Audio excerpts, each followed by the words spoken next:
Hi guys, welcome to Learn How To, and what we're going to do in today's session is following on from the techniques that we were looking at last time.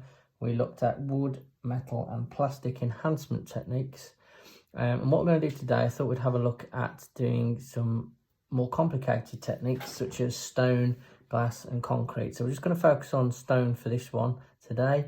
And then there'll be further two short videos on how to do the other two.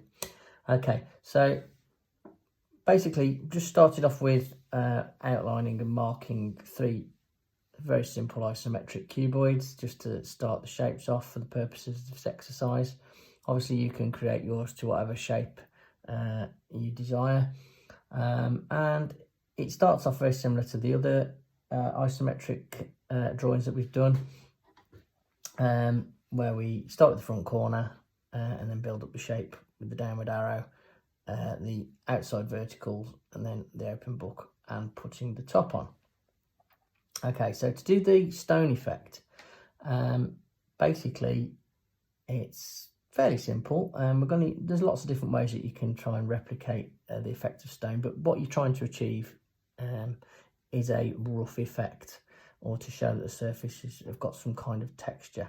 And again, if we use markings to show light, medium and dark surfaces, the way in which we put those marks on the page, as we increase the density of the marks, that will show the darker areas. Okay, so we're going to start by, I'm just going to go straight on to fine liner with this one. I'm not even going to use a pencil. And basically using broken or dots, I'm just going to work my way around the outside edges of the shape, and just wobbling the edge a little bit. Doesn't have to be too neat, as long as we follow that line, because anything that's made of concrete or stone would have a naturally rough edge, and we need to show that. So I'm just sort of bouncing the fine liner along the edges. Okay, we're going to do the same down the inner lines as well.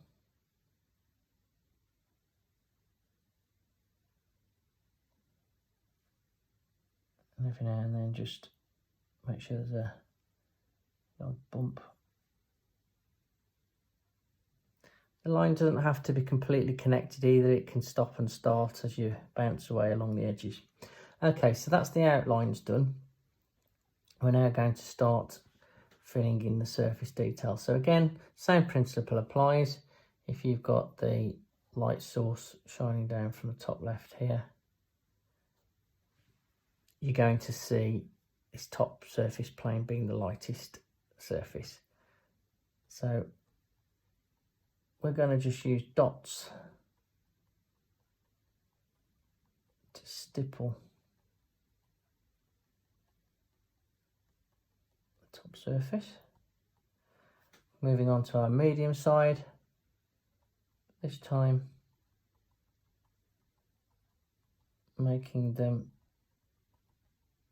a little bit more close together.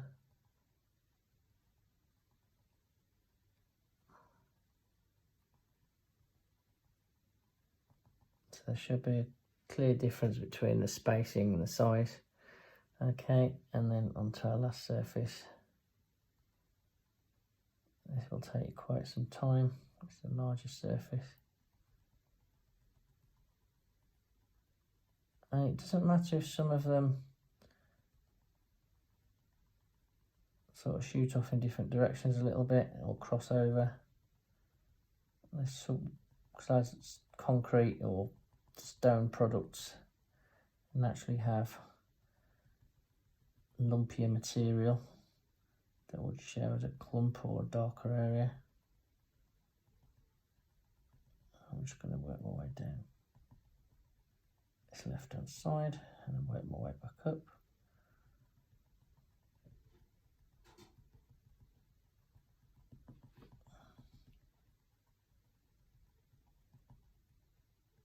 Okay, let's move over there.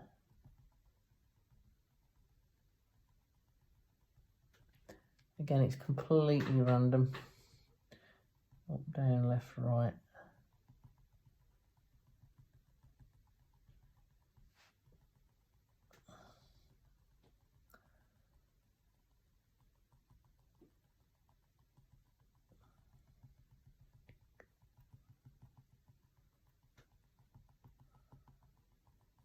And you'll probably need a bit of a rest after you've done this.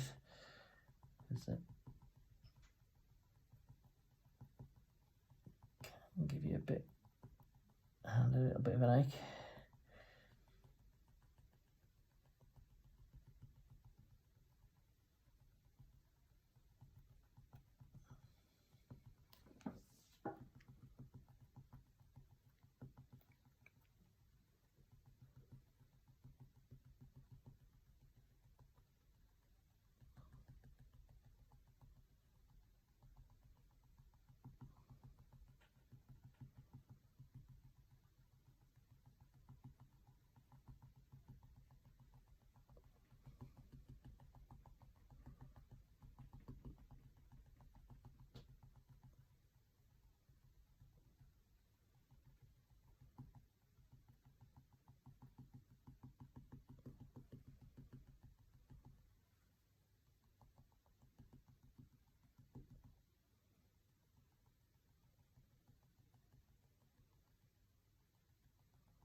Just take care when you get near the last edge, you don't slip and go over the line.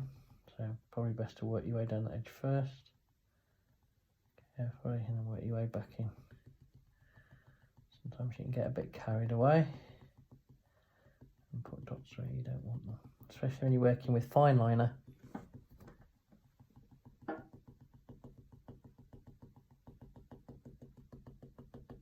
You ain't got a second chance.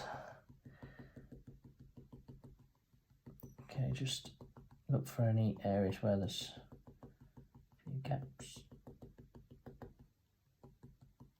And provided it looks more dense than the other two layers, the job has been achieved. So if we look back at that now, or if I place that towards the camera slightly, you can see the overall effect that you've got there. Okay, so that's the first block done. If you'd like to subscribe to my channel, and we'll see you on the next video where we'll be showing you how to do glass. Cheers for now, bye.